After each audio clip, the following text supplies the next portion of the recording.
Ingeniero, buenas tardes, ¿cómo le va? Buenas tardes. Bueno, ya en el tramo final de la campaña, uno de los eslogan el eslogan de la renovación es soñar con esperanza, hacer con confianza, que es justamente uno de los discursos de los que usted pronunció en los últimos tiempos y que se tomó como un eslogan. Yendo a lo estrictamente político, más allá de la cuestión literaria, alguna interpretación que se pueda hacer de eso, en términos políticos, ¿qué significa eso? En realidad es soñar con confianza, hacer con esperanza. Porque más allá de las interpretaciones políticas, siempre lo que me sugiere la mente en dirección a la importancia que tiene la política de cara a la sociedad, primero es la transparencia en todo sentido. Por eso la primera transparencia es gramatical, si se quiere, o lexical, o sea, es soñar con confianza. Son exactamente esos dos términos que significan como un incentivo, como un disparador, como una frase innovativa dentro del mundo de la política, que por ahí está viendo otras cosas, y va dirigido al conjunto para que el conjunto de la sociedad, más allá de lo electoral, haga suyo, porque creo que hay que soñar y creo que hay que tener confianza primero en uno mismo para ir soñando cuestiones plausibles, que significa que se puedan realizar, y que ahí se engancha la segunda parte de la proposición, que es la confianza, hacer con confianza, o sea, y une toda la frase. A mí me conmueve esto porque es la síntesis de mi vida política, ¿no? Como muchas veces en silencio, las más de las veces, muchos me habrán escuchado hablar del silencio y la importancia del silencio, es justamente para soñar, percibir escenarios que son virtuales, o sea que no están todavía, como este recinto, esta cámara nueva, el centro del conocimiento, la biofábrica, el hospital, el nuevo hospital de niños y todas las cosas que se han concretado, primero surgen de ese sueño, ¿cierto? Ese sueño inspirador, y a partir de ahí, bueno, la otra parte, inducir a la acción, pues si no nos quedamos únicamente en los sueños, frente a una realidad que es esquiva. Quizá lo más difícil, y ahí viene el proyecto político, que es el que debe dar los cimientos a la sociedad y más frente a las elecciones, para ser creíble y para generar ese otro término que es fundamental en política de hoy y de siempre, que es la confianza. Generar un ámbito de confianza porque hay antecedentes, porque antes lo hicimos, porque se luchó mucho para construir gestiones cumplidoras, donde la palabra empeñada justamente es uno de los términos que redondea y donde año tras año va quedando un producto central y que lo evalúa la gente, ¿no es cierto? Entonces, creo que eso también permite, y debo decir con toda claridad que estoy alegremente sorprendido por cómo penetró en el sector más sensible y más difícil de la sociedad, que es el sector juvenil, la proposición que hice desde la política a ser partícipes, ¿no? Es algo realmente que me llena de alegría, de emoción, porque veo que es una siembra que va a tener una cosecha a futuro, porque esto también es estratégico. Acá las nuevas generaciones de chicos en edad escolar, con el último parlamento estudiantil, los eventos semanales que promueven hoy desde las tecnologías de la información, de las comunicaciones, esta experiencia inédita de Wikipedia en Misiones. Misiones siendo vanguardia del país en una construcción colectiva de TEDx adelante de Buenos Aires, de todos los grandes centros, me llena de emoción, de alegría, y veo que no hemos dilapidado el tiempo en un año electoral donde generalmente se dedican a otras cosas. Los misioneros estamos construyendo futuro, pero desde un presente mucho más comprometido que antes. Nuevos espacios para la política, hemos cumplido con creces eso de, proponer, y los jóvenes políticos hoy ocupan espacios fundamentales, ¿cierto? Como candidatos a concejales, algunos intendentes en los pueblos, jóvenes y bastante jóvenes. Y por supuesto, todo esto es un proceso que tiene que ver con estos 4 términos que son los disparadores y son las guías desde la política, pero una política que es absolutamente consciente y consecuente a la vez, de que entre todos y cada vez desde este sector debemos ser más rigurosos y debemos ser más generosos, por qué no decirlo, ¿no? La siguiente pregunta la va a realizar Ricardo Torres, de Radio Génesis del Dorado.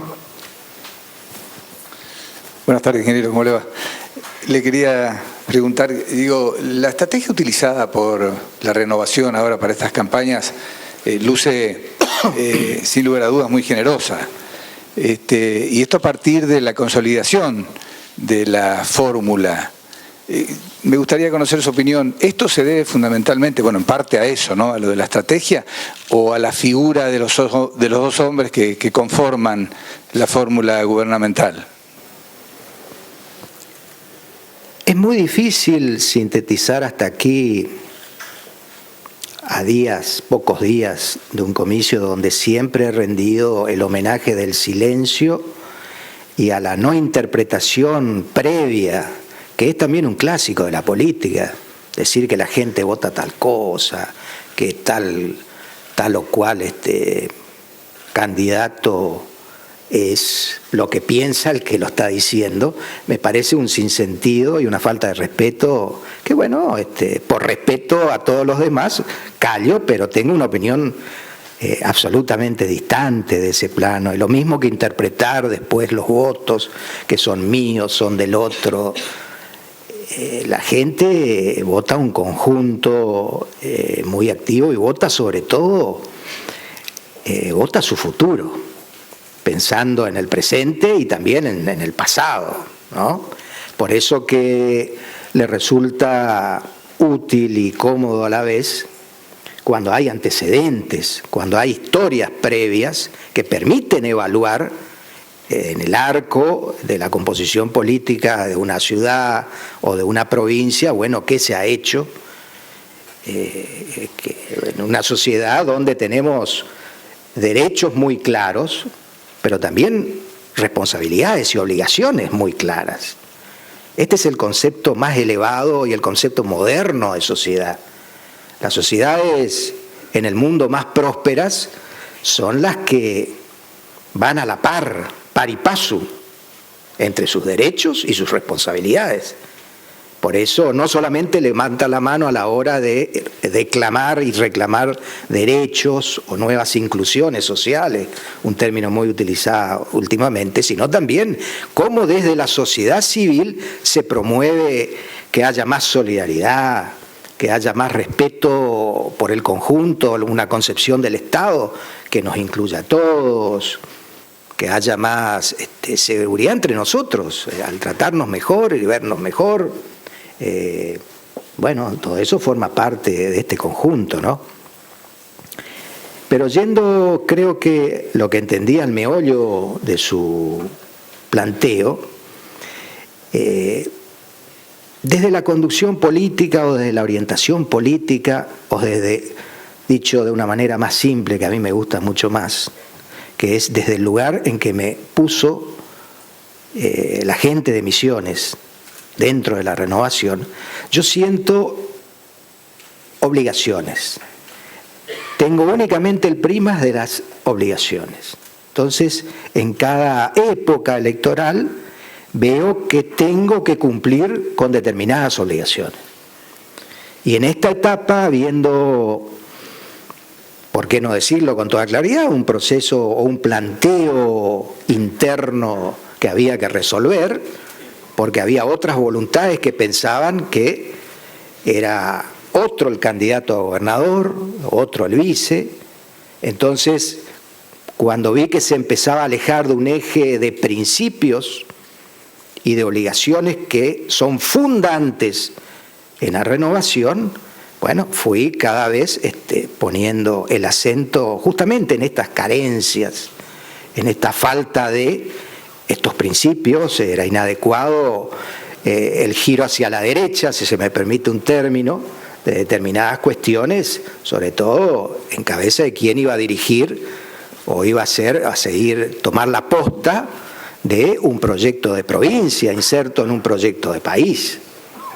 Por lo tanto, todo eso de manera absolutamente democrática y legal ha sido resuelto sin molestarle al ciudadano. Ha sido resuelto como siempre estimamos y dentro de la renovación resolvemos, que es hacia adentro del partido, tratando de que el mínimo de estrés político trascienda lo que es una etapa de discusión interna, netamente interna, ¿no? Y donde por ahí, debo decir también, primaron algunos aspectos, si se quiere, oportunistas o de coyuntura, ¿no?, que promovieron un plus. Pero bueno, eso es materia del pasado. Y la consolidación de una fórmula alrededor de dos militantes, uno fundador y el otro, o más fundador, es Hugo Pasalacqua, que estuvo en la hora cero de la renovación. Y algún día voy a contar aquí toda su historia personal y lo que él también aportó en esos momentos de incertidumbre de hace bastante tiempo para atrás, al lado de Oscar Herrera, que es un militante, y hacen una síntesis que explica por ellos mismos la altísima intención de voto que tiene esa fórmula y cómo en tan corto tiempo se explicó por sí misma, ¿no?, explicando lo que yo estoy explicando ahora, o sea que es una sobreexplicación, si se quiere, por el lado.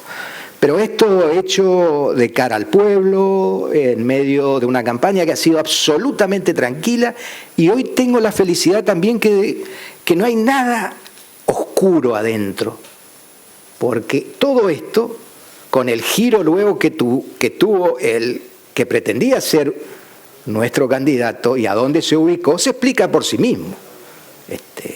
Entonces, yo creo que eso da tranquilidad, sobre todo a la familia renovadora, que años atrás por ahí creyó más allá de lo expuesto, ¿no?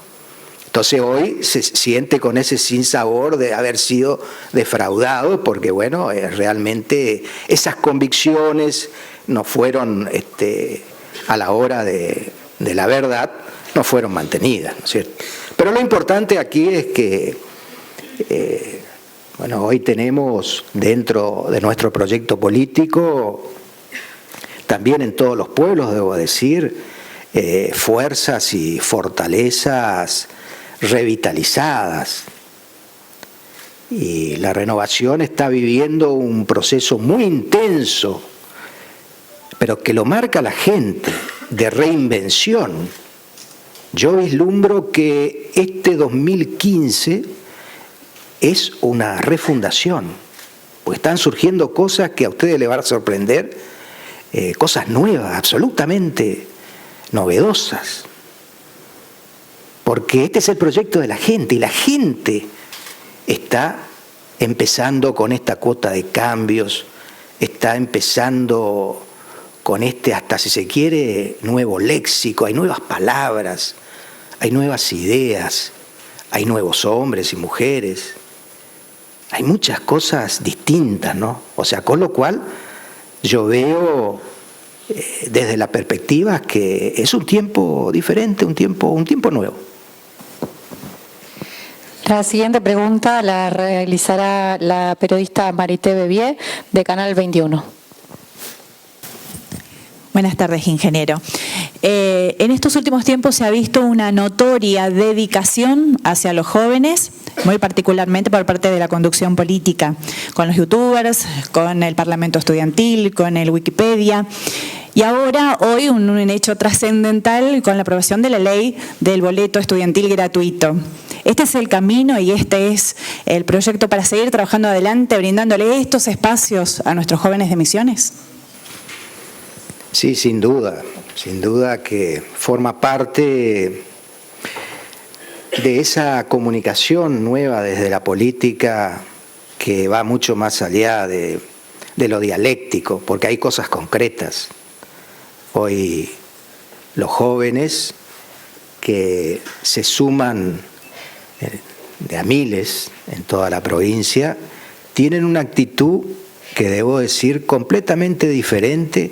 Han salido de la pasividad y de la sospecha o de la duda de la política a hacer la suya, en un solo paso y sin pedir permiso. Por eso, cuando desde la política hemos resuelto levantar el corralito, que los corralitos son convenciones y son restricciones impuestas con un modelo que creo que hay que ir desplazando ya definitivamente y con mucho más fuerza, que es el modelo del agrupacionismo o de la concepción de que, tenés que, para participar en política, tenés que estar al lado de fulano o de mengano. No, son cosas distintas. Una cosa es la afinidad bien entendida que hay, por amistad, por conocimiento y el acercamiento natural por las innumerables vertientes que posibilita un proyecto político frente a la sociedad. Pero otra cosa es que también haya vía directa y libre desde el ciudadano independiente, que es lo más difícil de resolver de la política. Entonces, para pensar y actuar en la renovación, no hace falta ni siquiera ser afiliado. Ni siquiera ser afiliado. Hasta esa restricción hemos levantado. Entonces, uno puede participar como un grupo independiente, ¿no es cierto?, para hacer tal o cual proposición, pero no es condición sine qua non ser afiliado y menos ser amigo de tal o cual, no, todo lo contrario. Justamente eso tiene que ver con el proceso de enderezar hacia la resolución mayor, de resolver ese vacío que hay entre la cada vez creciente masa de ciudadanos independientes y que no se sienten comprendidos, digamos, en el resto de la política. En la política, digamos, conceptualizada como algo clásico, como lo tradicional, ¿no es cierto? Que también creo que hay una distinción peyorativa de alguna parte de la sociedad, porque la política es todo, con errores, con virtudes, y si hay algo que no gusta, hay que entrar a la política para cambiar ese algo que no gusta, ¿no es cierto? Entonces es un proceso biunívoco, de ida y de vuelta, pero lo hecho es que aquí, en la provincia de Misiones, es notable el protagonismo de una masa enorme de ciudadanos de corta edad, sin experiencia política, que hoy participan de diferentes eventos, y sobre todo estos eventos que usted los mencionó, que no son cualquier evento, son eventos que justamente tienen que ver con su presente, tienen que ver con su dialéctica, tienen que ver con su futuro, ¿no es cierto? Y hoy venía pensando, y es oportuna la pregunta, para incorporar otro objetivo más, otro término más. Ustedes saben lo que es la Khan Academy, Es algo que está haciendo furor en el mundo con el uso, que ya estamos preparados los misioneros, más que los argentinos, que el resto de los argentinos, para hacer uso de las nuevas tecnologías y las metodologías pedagógicas. Salman Khan es un ciudadano nativo de Estados Unidos, de origen, por supuesto, por su nombre, hindú, de origen hindú, una persona sumamente con un elevadísimo coeficiente intelectual y que desafió y dio vuelta a todo el mundo pedagógico con su proposición y creando una academia, se llama la Academia Khan, y que es una academia que da vuelta justamente el paradigma educativo, invierte la ecuación pedagógica. Y esto le sirve a cualquier joven en edad escolar para secundaria, terciaria, universidad, ¿no es cierto?, para acceder al conocimiento con un método científico desde el punto de vista pedagógico y hecho en cualquier lugar del mundo. Hoy esa academia tiene cerca de 30 millones de alumnos en todo el mundo y navega por todo el continente de la base de las TIC, que las tenemos. Entonces, estas son las cosas nuevas y que entienden mucho más rápido los jóvenes, los que pueden acceder a eso y rápidamente, así que ya le traslado la obligación a los responsables de este sector de las TIC, primero desde la Cámara. Y por supuesto también debo decir la pasividad, romper la pasividad de nuestro Ministerio de Educación, que está ausente de estos eventos. Tendría que estar absolutamente presente, ¿no es cierto? Y esto no es una crítica. Esto son realidades que tienen que estar. Tenemos el único aula virtual y luego van a ser más que tenemos aquí en la Cámara. Están funcionando como experiencias piloto, pero ya lleva bastante tiempo. Yo quisiera que el conjunto, o sea, sistemáticamente haya una apropiación de estas cuestiones ya probadas, ensayadas, probadas por los chicos en tiempo directo. Así que yo creo que con esto vamos a ir redondeando uno de los temas centrales de la sociedad, que es la educación, que es justamente encontrarle un lugar central a nuestra juventud, cuidar del escape a ciertos vicios, a ciertos males que los tenemos, pero también siempre con outputs, con resultados, con productos concretos, que los mantengan en esta comunicación que espero seguir acrecentándola, ¿no? La próxima pregunta la va a realizar el periodista Tito Hellman de Primera Edición del Diario de la Nación. Hola, sí, buenas tardes. Bueno, usted ha estado hablando un poco ya de toda la experiencia que se ha dado en la renovación durante este año, al cual ya estamos terminando, en el que ha habido desafíos importantes, tanto para usted en lo que ha sido en lo partidario, con toda esta digamos, emergencia de una suerte de propuesta alternativa que se quería gestar, y también en el problema personal que ha tenido de salud, que seguramente ha sido también importante para usted. Volviendo la mirada a eso y enlazando con lo que estaba diciendo recientemente de que se da como un nuevo tiempo y una nueva forma de participación en lo que es el espacio de la renovación, ¿no es cierto? Que usted ve también relaciona con todo esto de las TICs y del rol de la juventud que está teniendo, es decir, estamos asomándonos a una nueva etapa. ¿Cómo definiría, cuál sería el eje que usted lo puede definir a ese eje de lo nuevo en relación a lo viejo que un poco se concentró en este año bastante complicado? Sí, es una pregunta que induce casi a reflexiones muy profundas, ¿no? Y diversas a la vez. Pero haciendo síntesis, creo que en cada tiempo quien asume con responsabilidad el concepto de orientar con responsabilidad, valga la redundancia, un proyecto común, un proyecto colectivo, debe asumir también con toda intensidad toda la cuota de significancia que esto tiene. sobre todo en los tiempos más difíciles.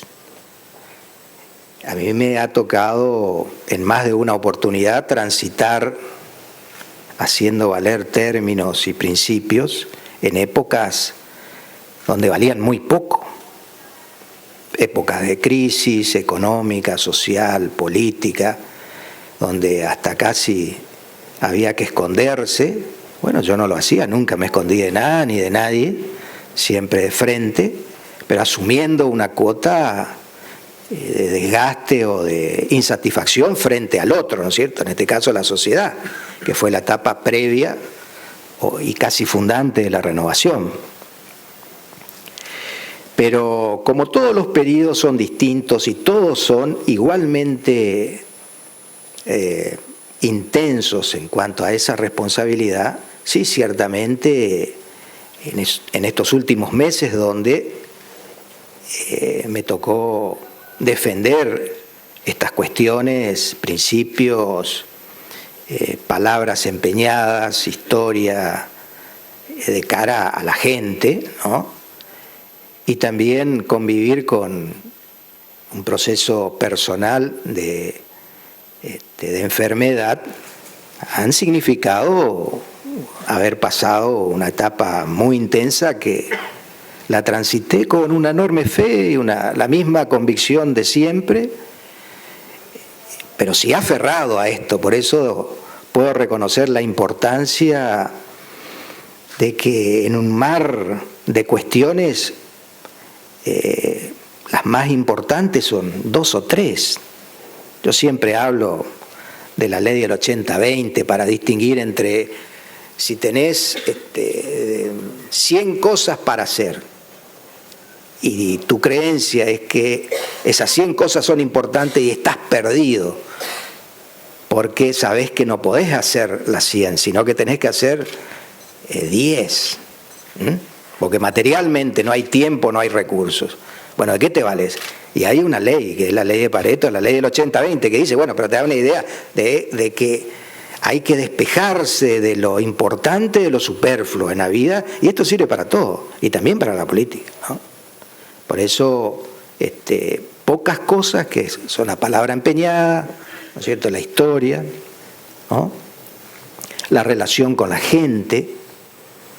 Y bueno, más allá de las situaciones, todos podemos vivir, era lo que pensaba, podemos vivir cuestiones personales, pero siempre para mí lo público ha estado antes que lo personal, incluso hasta mi propia vida. Por eso mis palabras, inmediatamente luego de ese proceso de morbilidad, me tocó cumplir con el requisito constitucional en Misiones, que el 10 de diciembre. Si usted repasa las palabras del juramento de ese discurso, ahí va a encontrar la síntesis de lo que le estoy diciendo ahora, pero en aquel momento tenía mucho más valor. Ahí yo ya hablé de los principios de la palabra empeñada, con toda claridad. Hablé de la traición, con más claridad todavía.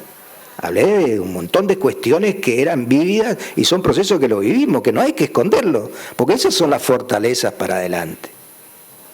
Tampoco hicimos gala de una absoluta división, ni colgamos los cartelitos, ni hicimos macartismo de otras épocas diciendo, no, estuvo con tal bando y otro con... Simplemente eso resuelve la sociedad, basta con saber cómo juega cada uno. Pero lo que es más importante es, porque esto son las vivencias dirigenciales, esto no le interesa a la gente. Lo más importante es pensar en la gente, en la insignificancia, si se quiere, que tiene todo esto respecto de, bueno, cómo proponemos una misiones pujante, una misiones más inclusiva, una misiones que yo la sintetizo para adelante, para el futuro, una misiones feliz. Esa cuota de felicidad de sentirse parte de un nuevo proceso y de sentirse anímicamente, por más que hayan carencias, pero anímicamente atraído por un nuevo sentido que debe tener la sociedad. Y con los nuevos paradigmas, con las nuevas motivaciones, que bueno, luego esa acuarela o ese óleo lo va poniendo el candidato de su ciudad, tiñendo de la mejor manera como puede ver su ciudad, se va construyendo el gran cuadro de una provincia. Y los nuevos desafíos que tenemos como dirigentes, en nuestra cuota también responsabilidad, en cubrir en el mosaico del país. Como Misiones entra también en un proyecto nacional que es un proyecto de este tiempo y que hace falta mucha dedicación y es lo que se viene, ¿no? Es el turno ahora de Canal 27 con el periodista Santiago Sanabria. Buenas tardes, ingeniero. Estamos en vivo para Canal 27 y Nación FM. Estamos tan cerca del 25 de octubre finalmente y quería hablar puntualmente a nivel nacional. Se ha dado un debate el último fin de semana, un debate presidencial. Se ha hablado mucho de la ausencia del candidato Daniel Scioli y quería saber su postura, sobre todo por la ausencia justamente y por los reclamos que hicieron tal vez otros candidatos presidenciales, como diciendo que le faltó el respeto a la democracia. Muchas gracias. Analizando la pregunta desde el punto de vista de las ciencias semiológicas, de la semiótica, de la ciencia de las comunicaciones, debo decir que comparto plenamente con uno de los postulados centrales de esta ciencia que lo formuló el canadiense McLuhan: el medio es el mensaje. Yo creo que estamos viviendo un exceso de ese concepto en la sociedad mundial, no solamente aquí en Argentina. Entonces, donde pareciera que los dictados del manejo hegemónico de estos medios son los únicos que valen, ¿no? Cuando el ejercicio de la política es un ejercicio cotidiano, con sus reglas, para decir qué es lo que vas a hacer. Primero, a mí me gusta mucho más lo terrenal.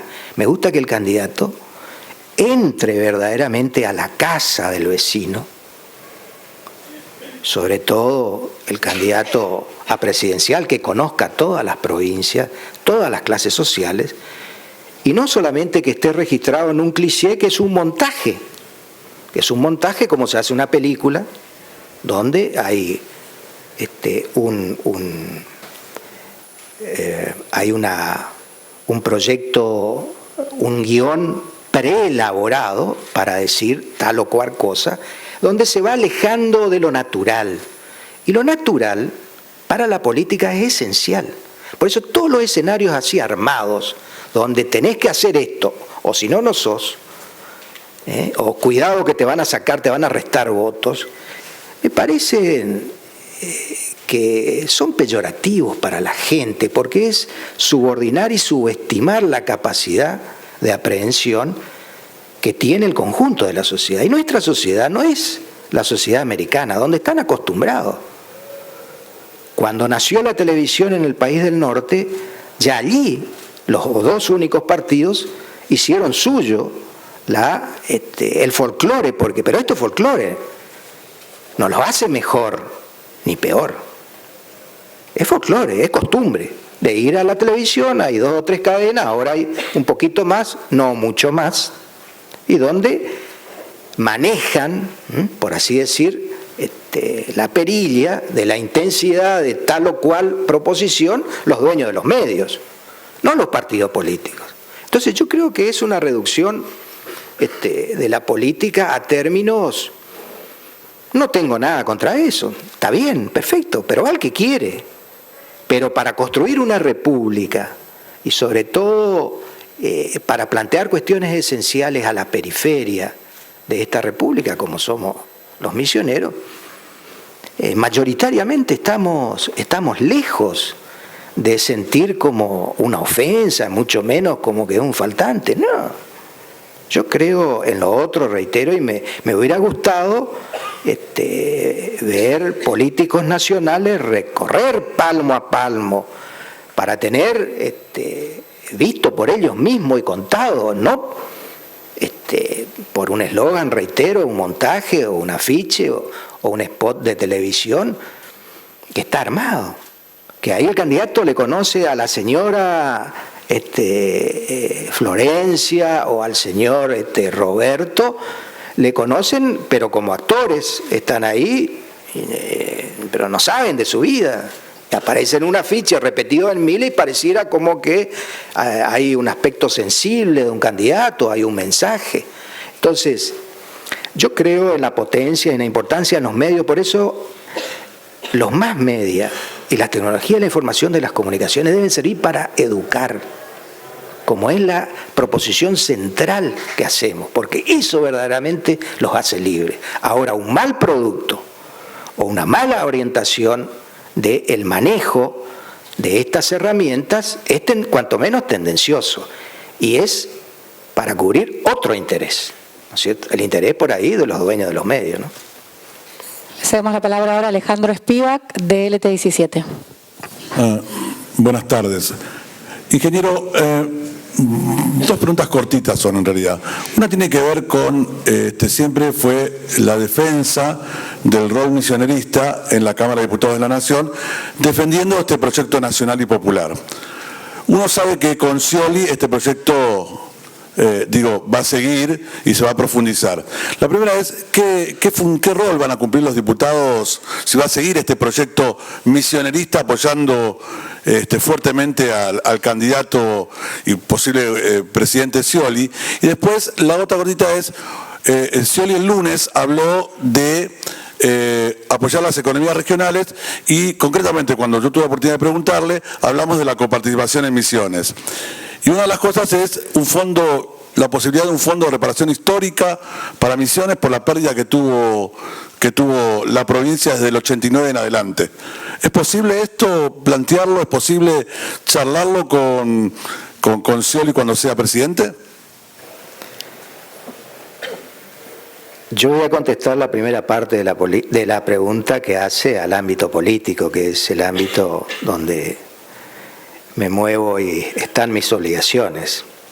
Lo segundo ya parte de lo sabido de las necesidades del bajo índice de coparticipación que tiene la provincia, que no han sido un obstáculo y están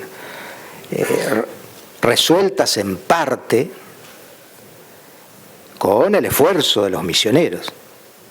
Fíjense qué importante el esfuerzo desde la política, que hoy permite en plena campaña también resolver una cuestión que no es menor, la del boleto estudiantil. ¿Por qué sale el boleto estudiantil?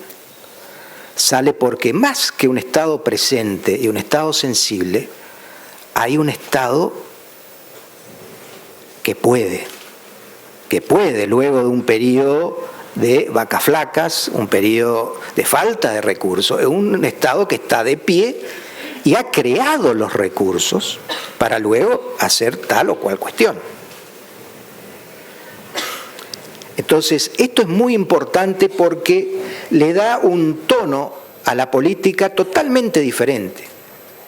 Porque lo común en el concierto de las provincias es pedirle todo a la nación. Bueno, me debes por esto, con razón, ¿no?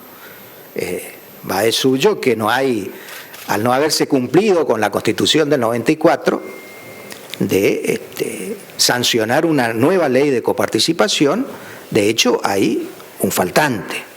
Pero ¿cómo llenamos ese vacío? Los misioneros, aquí desde la Renovación, somos prácticos. Por eso tenemos el esquema fiscal, un esquema fiscal solidario, un esquema fiscal que ha devuelto la fortaleza a un Estado empobrecido, que otros empobrecieron, y bueno, hoy es un Estado activo o proactivo a la hora de resolver cuestiones de las más diversas. Pero yendo al planteo central, por supuesto va a ser materia de una gestión muy intensa que ya está comprometida de quién va a ser el gobernador a partir del 25 de octubre, pero por supuesto desde la política La intencionalidad es seguir promoviendo el desarrollo de misiones incluso más allá del proyecto nacional. Porque los pueblos están antes que la nación. Entonces, nosotros no debemos abandonar, sino todo lo contrario, profundizar ya la huella, una huella que es indeleble y ha demostrado ser profundamente útil a la hora de llevar respuestas que por ahí en el plano nacional se demoran mucho más que desde lo provincial. Yo vislumbro un papel protagónico y de vanguardia de Misiones en la guía, en la integración y en la modelización, valga el término, de una nueva Argentina, pero con un papel preponderante de Misiones. Vamos a plantear la industrialización. Tenemos un parque industrial prácticamente disponible para producir desde las tecnologías de la información y las comunicaciones, que no solamente la queremos ver en Tierra del Fuego, acá también, para entrar a los grandes mercados del Mercosur o del mundo. El puerto, tenemos que movilizar en el sentido multimodal. Ya hemos logrado, el paso ferroviario con la vecina Encarnación y el resto del Paraguay.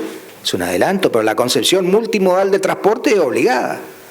Entonces tenemos el puerto, una vía navegable de la importancia global, mundial, como el río Paraná. Va a ser una plataforma para movilizar mercancías, pero con un concepto distinto a el históricamente conocido aquí en la provincia. La cuestión energética va a ser una cuestión central, lo estábamos discutiendo no solo con el candidato a presidente, sino íntimamente, de semana a semana, con toda profundidad, con nuestro candidato a gobernador. La cuestión de la energía amerita no solo dotar rápidamente a la provincia de un ámbito inherente a manejar con criterios justamente estratégicos esta cuestión central, que es el motor de las economías. Es tanto, igual o más importante que los recursos monetarios, tener recursos energéticos disponibles.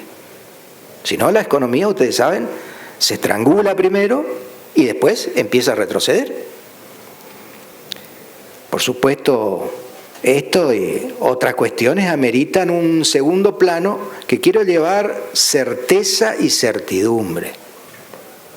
La Renovación ha expresado a lo largo de su corta vida política que ha jerarquizado el ámbito de la inteligencia humana, de las ideas, el ámbito de lo intelectual, como ámbito político. Algunas veces, las más, hemos acercado al cuerpo de la sociedad debates muy intensos, no en el año electoral, porque en el año electoral luce menos, pero en años anteriores hemos realizado múltiples eventos donde las cuestiones centrales de la sociedad han sido sometidas primero a estudio y después expuestas por exponentes propios e incluso extranjeros. No es una novedad que traemos, la última que vino es Marie-Monique Robin, ¿no es cierto? Una científica, periodista muy conocida, mucho más conocida en el norte, en Europa y en Estados Unidos que entre nosotros, hablarnos de una diversidad de temas. Pero podemos nombrar a cientos de intelectuales. Entonces, esto tiene que estar al servicio, hoy es una razón ineludible de todo proyecto político que esté pensado no solo a gobernar y a resolver los problemas con toda eficacia, sino también plantear los escenarios futuros. Porque hoy hay ciencia suficiente para anticipar escenarios y evitar lo que se llama el fracaso de la improvisación, de lagarse a decir cualquier cosa, prometer cualquier cosa y luego por ahí confundir a la gente y llegado el caso que la gente por desesperación o desesperanza, no es el caso de Misiones ciertamente, opte por tal o cual aventura y termine esto como una verdadera aventura, como los argentinos conocemos. O si no, ¿de dónde salimos? Basta con invertir 2 minutos por recordar los tiempos de fin del 2001, del 2002, cómo terminó eso para, bueno, tener la idea suficiente de qué estamos hablando. Bueno, vamos a una última pregunta de Jorge Castro de Canal 5. Buenas tardes, ingeniero. Usted mencionaba justamente, recordaba la visita de Marie Monique Robin, que hizo una fuerte exposición respecto a la agricultura familiar. Quería preguntarle cómo avanza el proyecto para la creación de un ministerio que aglutine a los agricultores familiares o pequeños agricultores de la provincia y en este sentido, bueno, potenciar las políticas de Estado dirigidas a este sector.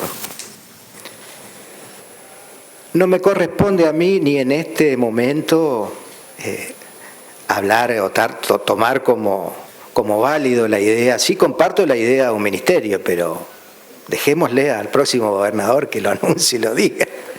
Yo estoy muy contento con la idea, con la ley sancionada y con toda la esperanza que ha promovido justamente el tratamiento de esta importantísima ley, que junto a los otros temas, que he mencionado algunos solamente,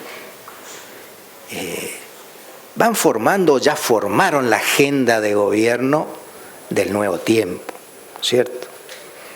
Sin lugar a dudas, la importancia de ese capítulo de producir cada vez más y mejor, hacerlo de manera amigable con el medio ambiente, pero más que el medio ambiente, recordar primero que el medio ambiente, el ser humano forma parte, o sea, somos parte integrante, porque las concepciones fundamentalistas de la ecología han llevado a concebir un medio ambiente intangible, donde es como un museo ambiental a escala planetaria, es decir, no toquemos esto, donde la importancia de toda la cadena, que lógicamente que lo es más que la del ser humano. Dicho esto, también hay que decir, la del ser humano no es más que la del resto de la cadena, pero seamos iguales. Yo creo que la igualdad ha permitido a la civilización resolver viejos intríngulis para resolver también los nuevos problemas de la sociedad, ¿cierto? Entonces, hoy felizmente hay síntesis y forma parte, y anuncio, eso sí lo hago, porque desde la política tenemos innumerables agrupaciones, felizmente, de pensadores, de científicos, y hay uno de ellos que me ha acercado una síntesis a requerimiento, justamente a requerimiento temático de viejas discusiones. Me refiero al ingeniero Sergio Lanciani, que le he encomendado un libro de carácter semicientífico, o mejor dicho, científico, pero con un léxico asequible a el ciudadano de entendimiento, que no hace falta ser científico para que lo entienda, pero de términos prácticos de innumerables cuestiones que tienen que ver con la calidad de vida, sobre todo futura, procesos de cómo debemos cuidar no solo nuestra casa, porque eso es el ambiente, la idea, la casa que compartimos, en este caso una provincia, una región y un país, para que le sirva al misionero del 2050, para que le sirva al nieto del 2050. O sea, estamos pensando ya en este comienzo de siglo, en el fin de siglo, porque eso es responsabilidad desde la concepción estratégica. Hay que pensar 100 años, en la historia del universo, le hago el cálculo, es un nanosegundo, o mucho más. Me faltan potencias superiores. Es insignificante. Pero para nosotros, que tenemos otra escala temporal, para la escala civilizatoria, por ahí suena que 100 años es muchísimo. No. Hoy hay que tener en mente, es una cuestión de mindset, mentalidad. Mentalidad, hay que pensar para adelante, pero hacer las cosas ahora. Por eso este libro va a cubrir un vacío enorme y va a generar nuevas discusiones y nuevos encuentros. Reitero, no ahora en esta etapa electoral, pero es pensar qué vamos a hacer con el agua, cómo cuidamos. Tenemos una ley, tenemos felizmente reservas de agua que son extraordinarias ahora. Pero uno de los males y las carencias de la humanidad, la falta de agua potable. Y agua potable natural. Y de lo natural no contaminada. Entonces, ¿cómo preservamos nuestra fuente? ¿Cómo preservamos el suelo? Hace pocos días dimos un paso que no dio ninguna provincia. Vamos a tener un instituto de suelo. Vamos a hacer una elaboración de méritos de todos nuestros agrónomos en la provincia para poner adelante que maneje el instituto, que es mucho más que un laboratorio de suelo, para ver si es apto para producir o no. No. Es una cuestión de concepción de cómo el complejo de suelo, junto con el complejo del agua y el complejo social, sirven a una sociedad para dar empleo, para alimentarse y para ser sustentable, antes que ambientalmente, socialmente. Que esto significa que hacer una provincia feliz. Bueno, esto es lo que se viene. Yo voy a solamente, como lo estoy haciendo, hacer una introducción o un prólogo. El resto lo vamos a hacer juntos con toda la sociedad. Bueno, ya con esta pregunta concluimos la conferencia.